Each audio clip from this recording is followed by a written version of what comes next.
whatever you love, go play with it, go experience, go follow that dream. But don't just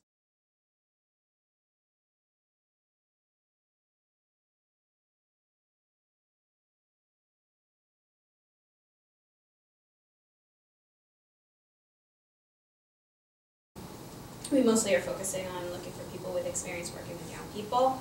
So I would say coming into a job, we are looking for, have you worked with young people? Are you first aid CPR certified is a huge plus.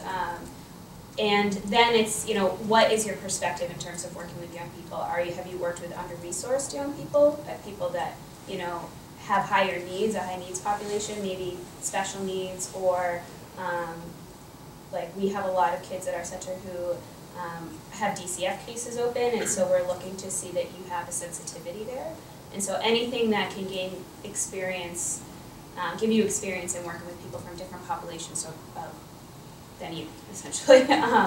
We do sometimes have interns or substitutes or volunteers that come into the center that have never worked with these types of kids before, and they come in and they just kind of freeze. And so it's that sort of openness and willingness to jump in and learn about other people and get to know kids that have had a different upbringing than yourself. And maybe you have a lot of similarities, but it's that willingness to just not be afraid and really get to know these kids.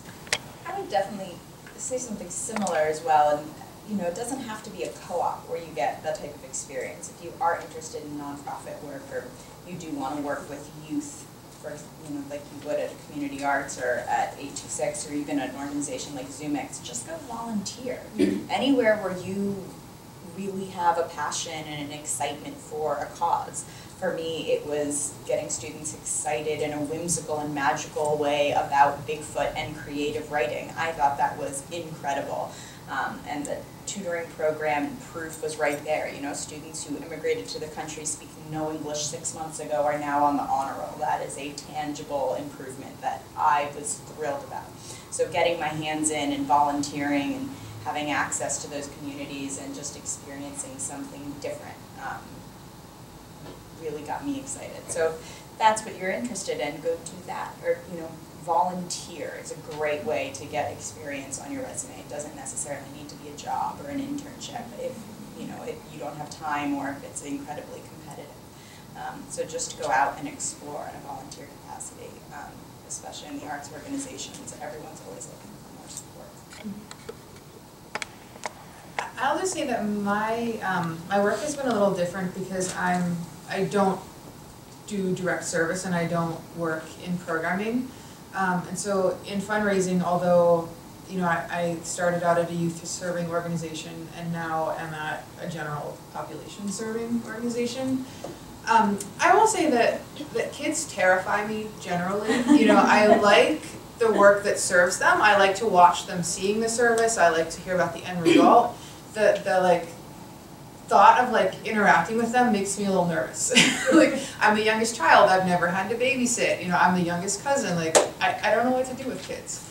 But I will say that due to the work that I have chosen to do, it hasn't been a barrier.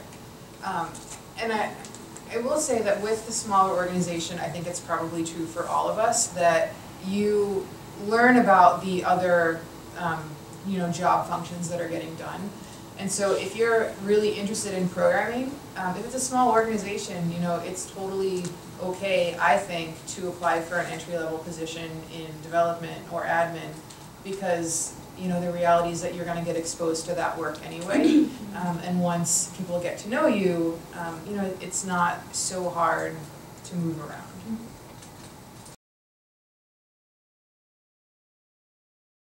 Networking is a really terrifying term. And there's just people give it so much power. There's such a stigma with you really have to network. And I've been to some of the forced networking events, whether that's through the young nonprofit professionals, and it's always a little awkward. You have your business cards in your pocket. I find it best when I'm really connecting with my communities, especially in my role as volunteer coordinator. I'm constantly bringing in corporate volunteer groups from Houghton Mifflin Harcourt, from Skyward, from Google, Vecna, all these different companies, and speaking with them, and once they get their hands in the program, they're excited about it, then they want to buy a table at a gala, and just making sure that you're always speaking with people and being kind, or even your professors here at Northeastern. For example, I just got into a graduate school program, and I'm going to be stopping off into the Nightingale Missouri mess to drop off thank you notes to all of my professors who wrote me recommendations. But just being kind and really making sure that you're reaching out and having manners, and so that when it's time to ask someone for something, you've already laid your foundation. So whether that's being really polite in emails or writing your professors thank you notes at the end of the semester, every semester, which I did for every semester of my undergraduate career at Northeastern, I consider that networking. The actual kind of forced networking events, I personally haven't had a lot of success at. I know that lots of people have, but for me, networking is just, who are my contacts? How can I maintain those relationships? Whether it's dropping someone a line via email and saying, hey, I know you guys had this big project coming up, you were talking about it the last time you were in at the center to volunteer, I hope it went well.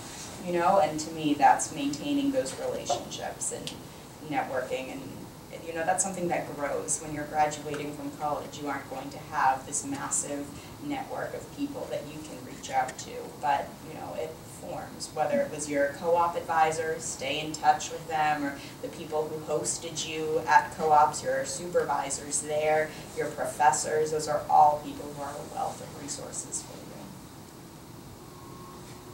Do you guys want to tackle that? I guess I agree, and I think it's always good to just start with the people that you know, and to work from there, and to like in fundraising we say like it's so much easier to maintain the donors that you have than to look for new ones, and I feel like in your personal network like that's always true. But that being said, if you're looking for an opportunity or for someone and you don't know them and you don't have a connection to them, it's still okay to give somebody your business card at an event or to send somebody an email. It's not unusual, and even though it feels awkward when you do it, and I still feel awkward when I do it, it's normal. And so, never has somebody asked me for advice or asked me for coffee and I've been put off by it and thought it was weird or said no. Like in some ways when people ask you for that, it's very flattering.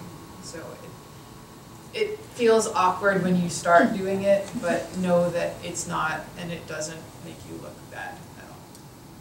And I think that's some of the fears that students have, that, oh, this person is just going to think I'm pushy, or, it's not the right thing to do, or whatever, yeah.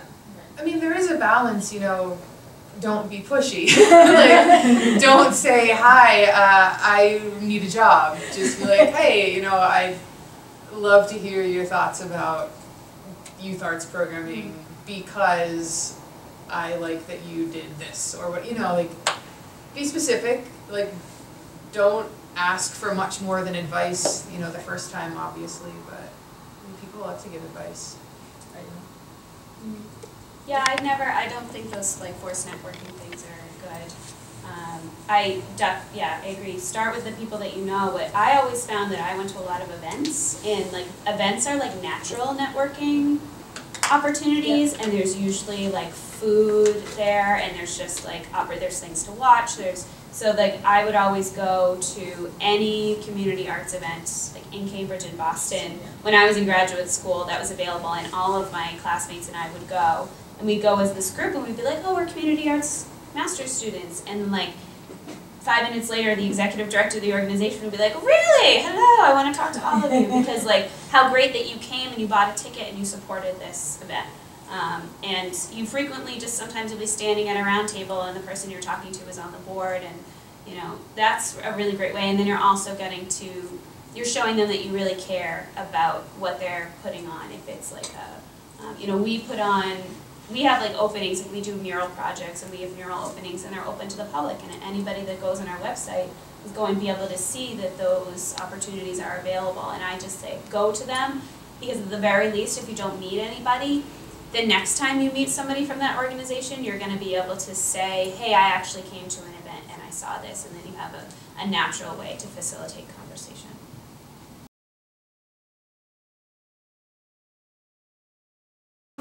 We have a pretty substantial evaluation and assessment process to answer that question because we have to answer in order to apply for money. But essentially, we believe that the arts provides like a conduit for self-expression, which provides for youth development growth.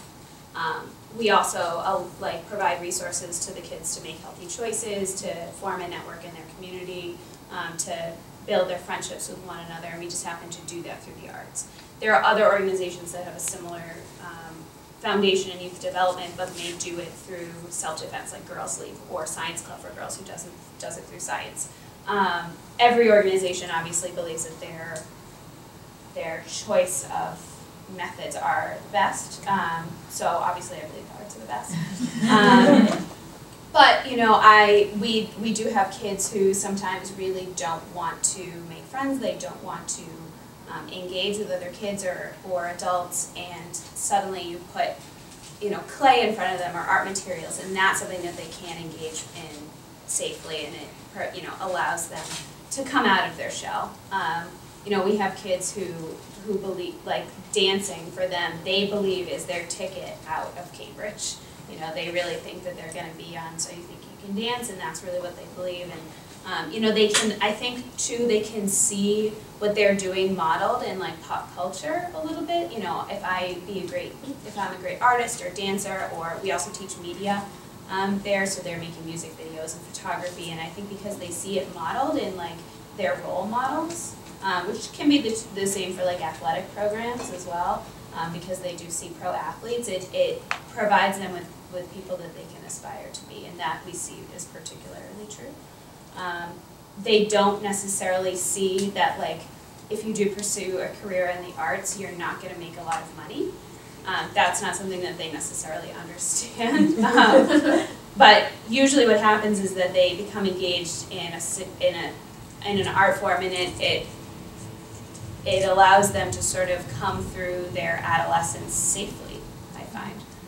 It's the arts, at least from my experience, were one of the clubs at my school that were full of really good kids, you know, so, and we find that to be true with our young people too,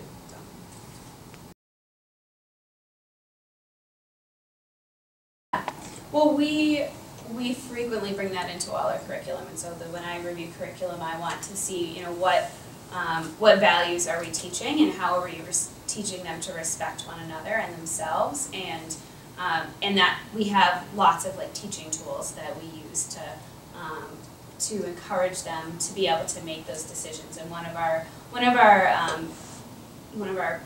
big areas of focus right now is media literacy. So we're teaching them how to interpret the images that they see in the media and understand what that means for them and break that down. And so I don't know of many after-school programs that specifically focus on media literacy, but we don't do just one class in it, we integrate it into all of our classes. Our teen program, we have I'm the school age director, we also have a teen program that is the teen media program, and they only do media.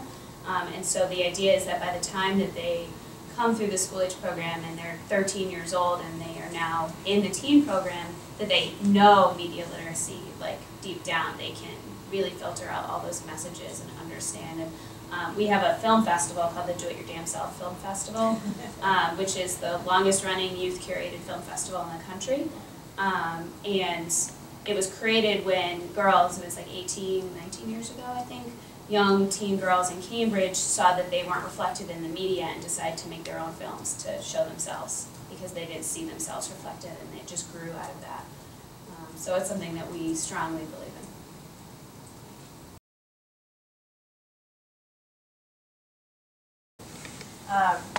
AmeriCorps is divided into, originally was created by FDR in the Great Depression as the CCC to get unemployed people to work on infrastructure building projects for the U.S. So think highways and the Hoover Dam and these bigger projects. And that organization was dissolved into AmeriCorps. And AmeriCorps was created, and there are now several different arms. You have VISTA, Volunteer in Service to America. You have NCCC, which is the kind of national AmeriCorps program with different state offices. You have a senior corps of retired volunteers, and then you also have your young corps of students who are under the age of 19. And please jump in if I'm butchering this at all. So my first term of service was with VISTA, Volunteer in Service to America. My second term was with New Sector through an NCCC program. So I've done 2 different arms. But essentially it's, there's so many different organizations that apply for funding. The organizations apply for funding through government. It's essentially a grant proposal to the government to please send us money. So the organization pays a portion of your salary, but the government is paying a majority. And let me not sugarcoat this at all. It is a rough life. You have to learn how to budget very seriously. You are not getting a big paycheck, but it's a really great way to kind of jump into the real world after college and really understand how far your dollar goes. And you have access to all types of federal assistance if you want it, like food stamps and discounts on your NSTAR bill, etc., to make it all work. But in VISTA especially, the idea is that you are living on the poverty line, so that you are getting the same amount of money as the communities that you're serving. And with the second program, NCCC, you are making more, but they adjust your salary depending on what location you're in. So in Boston or New York or big cities, you're getting more than, say, if you were in a very rural location like in Arkansas. So it depends. So it's absolutely livable, but you know, you're not going to be getting manicures every week, for example. And it's really fun. There's so many different organizations you can get involved with. I was involved with 826 Boston, but you could also be doing soup kitchens or homeless shelters, organizations like Zoomix, but it's all nonprofit. So if you're interested in nonprofit work, it's a really amazing way to jump in. There were over 300 applicants for my position, so it's absolutely competitive, but there are hundreds of organizations that have AmeriCorps funding. There are over 500,000 AmeriCorps volunteers in the U.S. every year. Unfortunately, they're thinking of cutting funding, so those numbers will be changing in the next year or so. But it's a really wonderful experience to jump in as part of a staff and get your hands into a project that you're interested in and build your resume. Does that kind of answer your questions? Yeah, thank you. Healthcare, you get healthcare also. Well, that's what I was It was in an 826 newsletter that they were hiring for AmeriCorps positions. And the next time I was in volunteering, I just mentioned that I was interested in applying. And they were like, yeah, do it! But it's through the AmeriCorps portal. So you actually go to AmeriCorps.gov and create, username, password, and fill in your personal information. And then they have this epic portal of, it's kind of like NU Cool, where all of the jobs are listed, and you just go in and you click on the job descriptions and you can see everything that they have, and you apply online. So you upload your resume, your cover letter, and you submit all the information online, including your references, and then the organization gets all of your information and then contacts you for interviews.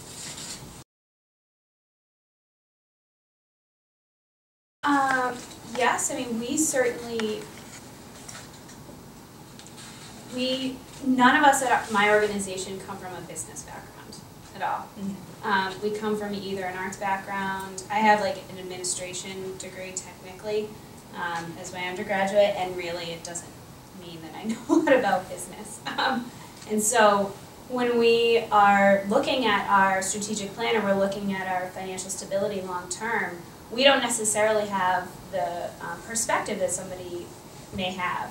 And so when we're looking at somebody who wants to do marketing or development or administration, somebody with those skills combined with the passion is that's really what we're looking for. Do you have skills that are going to help us, that are going to give us a perspective that we don't have? But and then you will also need to have, of course, the passion for working with young people or for young people through the work that you do. So I would say yes, there is absolutely a place, as long as you can demonstrate that you have a record of engaging in these with these types of people are in these sorts of activities before. Are you guys familiar with TED Talks? There's a really hot TED Talk that's kind of gone viral right now. I'm completely blanking on the name of the person who wrote it, but he founded the notion of the multi-day fundraising tool. So he created like the 3-day bike ride for the AIDS fundraising and also the 3-day walk for Susan G. Komen. And that was his brainchild. And he had this really interesting TED Talk to accompany his latest book that's coming out, being published by a Tufts Press company, publishing company called Charity Case. And it talks about this changing perspective in nonprofit, where it's a slow movement, but we're going towards this idea of having a big overhead in the nonprofit world isn't necessarily a bad thing. We need to be able to have that big overhead and bring in the MBAs and the big development directors and these heavy hitters to be able to do the publicity and the fundraising to get the funding to do the work on a larger scale. And just because people are always talking about nonprofits having low costs and, you know, the executive director shouldn't be making more than, you know, we're raising at a particular fundraiser, you're really driving people away who are very talented and passionate, but just because of the salary barrier that you're going to have working at a nonprofit, all of this talent is going elsewhere. So to bring in MBAs was actually his example in his TED Talk about how someone who has an MBA could go work at, you know, a McKinsey or consulting company or something really lucrative and then donate money to a nonprofit, be on the board and tell an executive director how they could be running their nonprofit, in essence, which is so backwards when someone with an MBA could get into a nonprofit and really revolutionize how they're running the program and allow the nonprofit to really make more money. So the thought is there, and it's a really hot topic in the nonprofit world right now. So I think there's absolutely a place for MBA in the nonprofit world, but it is a very slowly changing movement. But Charity Case is a really interesting book that you would be interested in. It's Dan Paletta.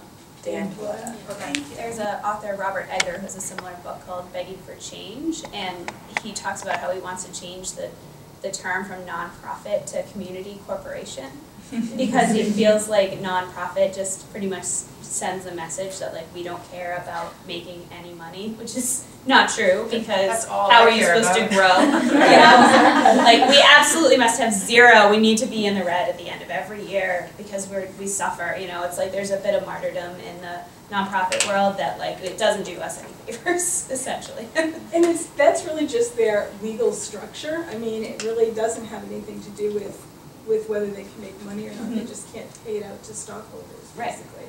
And we would love, I mean, most organizations would love to find somebody that can help us be more sustainable. And so there's so many organizations that end up having, especially arts organizations, that have to fold. And, you know, having lived in Boston for 10 years, like I've seen arts organizations that I used to love and frequent just disappear.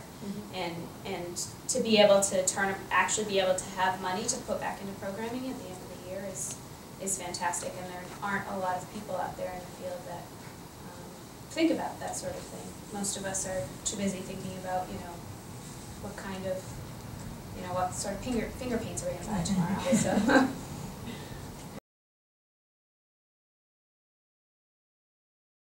I would say always just contact organizations, even if there's nothing posted. Always contact and just say, like, I'm looking to volunteer or intern.